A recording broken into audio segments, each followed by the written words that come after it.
Hello students, I am संतोष पानू। और जैसा कि जानते हो बच्चों की आज 23 अगस्त को HSSC PTI का एग्ज़ाम कंडक्ट हुआ है। ठीक है, तो उसमें से इंग्लिश पोर्शन में से जितने भी क्वेश्चन आपसे पूछे गए हैं मैं उनके बारे में आपको डिटेल से बताऊंगी। ठीक है, एंड आई होप कि ये वीडियो आपके लिए बहुत ज़्यादा हेल्पफुल रहेगा, ताकि जिन भी बच्चों ने ये एग्ज़ाम दिया है तो वो अपना आंसर मैच कर लें और ये भी जान लें कि इसका आंसर ये है तो क्यों है। राइट, तो चलो शुरू करते हैं। सबसे पहला क्वेश्चन बच्चों 30 नंबर से स्टार्ट हुआ था। तो सबसे पहला क्वेश्चन हमें दिख रहा है, the number of guest invited to the party are 500। Right, अगर हम इस सेंटेंस में देखें बच्चे तो हमारा जो सेंटेंस है वो शुरू हुआ है द नंबर ऑफ से।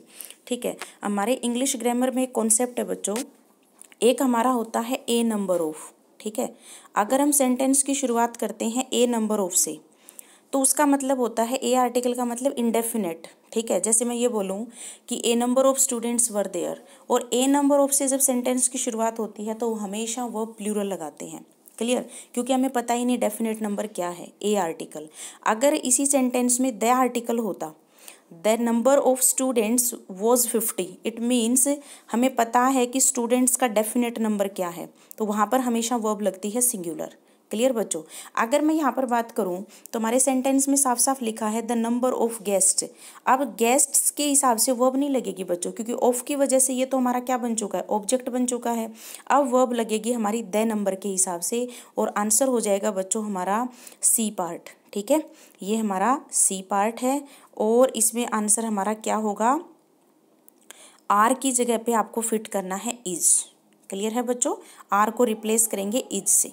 राइट, नेक्स्ट क्वेश्चन आ रहा है, unless Gita apologise she should not be allowed to go to picnic. Unless conditional शब्द है बच्चों, और कंडीशन के बाद यहाँ पर प्रेजेंट टेंस मुझे नजर आ रहा है।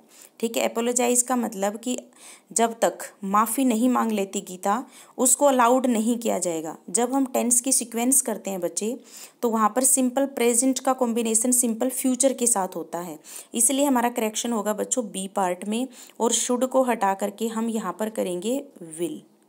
क्या बन जाएगा, विल, और इसलिए हमारा आंसर हो जाएगा बच्चों इसका बी। 31 का आंसर आपको करके आना है बी। क्लियर है बच्चों, आगे बढ़ते हैं। नेक्स्ट क्वेश्चन है बच्चों 32 में कह रहा है he is as firm as rock. इसका ये मतलब है बच्चों कि हम इंग्लिश में कई बार कंपैरिजन करते हैं, जैसे हम अपनी बोलचाल की भाषा में कहते हैं कि वो इतना मूर्ख है जितना गधा होता है। कई बार हम कहते हैं कोई भी पर्सन है उसकी सिंप्लिसिटी की कंपैरिजन करते हैं कि इतना सीधा है जितना गाय होती है। राइट, ठीक वैसे ही इतना चालाक है जितना लोमड़ी होती है। ठीक उसी पैटर्न से एग्जाम में ये क्वेश्चन पूछा गया है कि इतना फर्म है वो, इतना अटल है जितना कि रॉक यानी कि चट्टान होती है। तो इसलिए आपको आंसर करके आना पड़ेगा बच्चों यहाँ पर बी। क्लियर है, he is as firm as rock. Clear है बच्चों, तो ये आपको आंसर करना था। नेक्स्ट क्वेश्चन में जा रहा है, what is the time your watch. बच्चों अगर हम बात करें तो बड़ा सही लगता है बच्चों को कि इन माई वॉच, है ना, कि मेरी घड़ी में, बट घड़ी इंस्ट्रूमेंट है बच्चे। मेरी घड़ी मतलब घड़ी के अकॉर्डेंस टाइम को बताने वाला एक इंस्ट्रूमेंट है, तो हमेशा यूज करो बच्चे बाय। ठीक है, what is the time by your watch, मतलब आपकी घड़ी के हिसाब से क्या टाइम हुआ है। अब अगर मुझे आंसर करना हो, it is 9:30 bye my watch, कह सकती हूँ ना, तो ऐसे आप इसको रिलेट करोगे तो ये आपका आंसर हो जाता है यहाँ पर। क्लियर है। नेक्स्ट क्वेश्चन में आ रहा है बच्चे, जैसे हमारे HSSC या SSC में जो एग्जाम में क्वेश्चन आते हैं तो PQRS आता है, जिनको हम पैराजम्बल्स कहते हैं, और जिसमें हमें क्या करना होता है कि पूरे सेंटेंस को 3 भागों में तोड़ रखा है, हमें इसको अरेंज करना है। उसने बिगिनिंग वाला पार्ट दे रखा है, बाकी 3 तोड़ रखे हैं, तो आपको ये बताना है कि भाई एक्सट्रीम्स के बाद P आएगा, Q आएगा या R आएगा।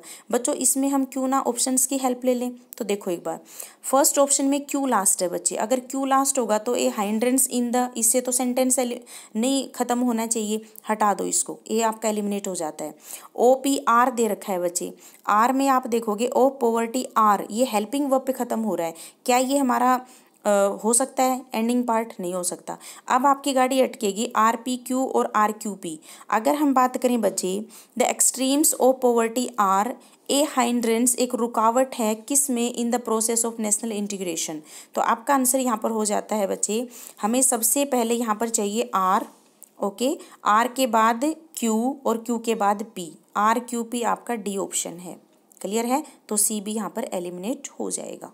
क्लियर, सेम अप्रोच भी लगा सकते थे, क्यू जब लास्ट नहीं हो सकता तो इसका भी तो लास्ट क्यू है, तो इसलिए आप इसको उड़ा देंगे, आपका आंसर बचेगा सिर्फ डी। आई होप कि आप इसको समझ पाए हैं। नेक्स्ट क्वेश्चन था सेम इसी पैटर्न का बच्चे, acceptance of typically very high in e learning system is corporate world for one's personal development. अगर मैं यहाँ पर भी आपको एलिमिनेशन मेथड बताऊँ बच्चे, तो देखिए एक बार सबसे पहले अगर मैं बात करूं तो एक में क्यू लास्ट दे रखा है बच्चों, क्यू में इज हेल्पिंग वर्ब आई हुई है, क्या ये हमारा लास्ट हो सकता है? नहीं, एलिमिनेट कर दो। नेक्स्ट में कह रहा है क्यू पी आर, आर की अगर हम बात करें तो हमें लग रहा है कि भाई लास्ट हो सकता है, ये आर वाले छोड़ दो एक बार। लास्ट में फिर से पी कह रहा है, पी में इन द के बाद कोई नाउन तो होना चाहिए, इसलिए ये भी आपका एलिमिनेट हो जाएगा। गाड़ी अटकेगी आपकी दो में, क्यू पी आर या पी क्यू आर। अब ये देखिए बच्चे, ऑफ एक प्रेपोजिशन है, प्रेपोजिशन तो नाउन को जोड़ती है।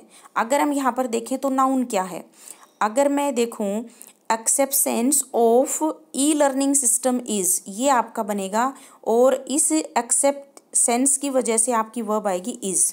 क्लियर, तो अगर मैं आंसर्स की बात करूँ बच्चे, तो सबसे पहले मुझे चाहिए क्यू पी आर, आपका आंसर होना चाहिए क्यू पी आर, जो कि ऑप्शन नंबर बी है। सी को भी यहाँ पर हम एलिमिनेट कर देते हैं, तो answer is C. Got my point बच्चों? क्लियर है, आगे बढ़ लेते हैं। नेक्स्ट क्वेश्चन में आपसे इडियम पूछी गई थी बच्चे कि long and short of it. ये बच्चों एक फ्रेज है इंग्लिश में, जैसे सपोज करिए आप कोई मूवी देख के आई, अगर मैं आपको ये कहूँ कि बच्चों मुझे इसका ना आप लॉन्ग एंड शॉर्ट बता दीजिए, tell me the long and short of it, तो इट मीन्स समराइज कर दीजिए और उसमें जो इंपॉर्टेंट पॉइंट्स हैं उनको बताइए। तो इसका आंसर यहाँ पर ना तो हार्डली एंड सडनली होगा, ना तो आपका यहाँ पर हार्डली एंड सडनली हो सकता, लाइट एंड डार्क नहीं हो सकता, डे एंड नाइट नहीं हो सकता। Answer is C, the summary of the matter, और यही आपका आंसर भी हो जाता है। क्लियर है बच्चों? नेक्स्ट फ्रेज है बच्चे प्ले हैवोक। हैवोक क्या होता है बेसिकली बच्चे? तबाही या फिर विनाश। अगर हम यहाँ पर बात करें तो to play hide and seek नहीं हो सकता कि हाइड एंड सीक खेलना, एलिमिनेट कर दो इसको। ठीक है, to love to go out on adventures, ये भी नहीं हो सकता। To have a secret plan, ये भी नहीं हो सकता। सिर्फ और सिर्फ बी आंसर बच्चों, टू वर्जन द सिचुएशन। कोई भी सिचुएशन बैड है, बैड से आप वर्ज बना रहे हो, यानी कि बद से बदतर बनाना, यानी कि तबाही होना, और यही इस ईडियम का एग्जैक्टली मीनिंग भी है। तो आपका आंसर हो जाता है यहाँ पर बच्चों बी। क्लियर? नेक्स्ट क्वेश्चन आ रहा है बच्चे आपका, एक क्वेश्चन पूछा गया था आपका 38 स्टिंजी। स्टिंजी का मतलब होता है कंजूस, ठीक है, यानी कि जो बहुत ही कम पैसे खर्च करता है, बहुत ज़्यादा कंजूस है। तो ए ऑप्शन में जा रहा है बच्चे स्मेलिंग। स्मेलिंग होता है जिससे स्मेल आ रही है, ये आपका आंसर नहीं हो सकता था। नेक्स्ट ऑप्शन आ रहा है बच्चे आपका माइजर, और यही इसका आंसर भी है। वेस्टफुल यहाँ पर गलत हो जाता है, डर्टी भी यहाँ पर गलत हो जाता है। ध्यान रहे हमें सिनोनिम बताना था, सिनोनिम मतलब बेस्ट सिमिलर वर्ड हमें देना है। क्वेश्चन की डायरेक्शन में ध्यान से पढ़ना होता है कि एंटोनिम है या सिनोनिम, तो हमें यहाँ पर सिनोनिम पूछा गया था। क्लियर है? नेक्स्ट कह रहा है बच्चे कार्डिनल। कार्डिनल का मतलब होता है जो प्रधान है, जो चीफ है, राइट। अगर मैं ऑप्शंस पे जाऊं बच्चे तो ऑक्सिलरी होता है जो हेल्प करे, हेल्पिंग हो, हेल्पिंग तो बिल्कुल अलग चीज़ हुई। अननेसेसरी जो नेसेसरी ही नहीं है। नेग्लिजिबल जो बिल्कुल नाम मात्र का है, ठीक है। तो आपका आंसर यहाँ पर हो जाता है बच्चे एसेंशियल। कार्डिनल का आंसर हो जाएगा यहाँ पर एसेंशियल। गॉट माय पॉइंट बच्चों? तो ये थे आपके सारे क्वेश्चंस। एक बार मैं बोल करके आपको आंसर की दे देती हूँ, आप मैच कर लेंगे अपने आंसर्स। बच्चों 30 का आंसर था C, 31 B, 32 B, 33 B, 34 D, 35 B, 36 C, 37 B, 38 B और 39 ए। तो ये आपका टोटल आंसर की थी। आई होप कि ये वीडियो आपके लिए हेल्पफुल होगा, ठीक है। और जिन बच्चों ने एग्ज़ाम दिया है तो वो अपनी आंसर की मैच कर ले। Thanks for watching.